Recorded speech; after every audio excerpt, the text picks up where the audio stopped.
तोहर नहरा कतऽ छौ? सतलखा सतलखा कतऽ पड़ै छै? दरभंगा जिला में। तू दरभंगा जिला के छी? तू क्या बहिन रही?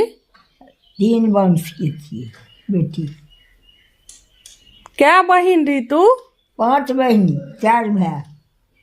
सबसे छोटा हम ही थी। हम नए बरखब रहिए कि मैं मरले सन महीना।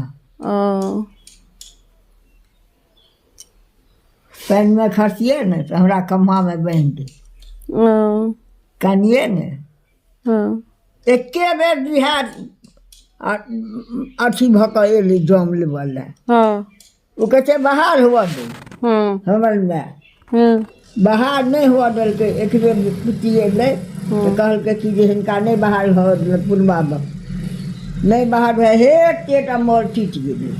तो हमार छोटकी भौजी अठरा में को सबटा मोल उठा कऽ फेंकलकै।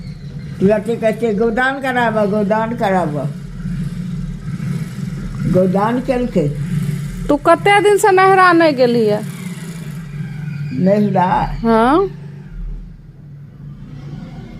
हालो में तो गेल छी जे परमानंद मरि गेलै ओहि दिन से नहीं जाइ छी। परमानंद के रे भतीजा? हाँ दादी हमर दरभंगा जिला से है। शुद्ध मिथिलांचल जगह से है हमर दादी। इहो गेल रहे कि ते जोधा है हमार संगे भरेलियो वाली गेल रहे। एकर मौसी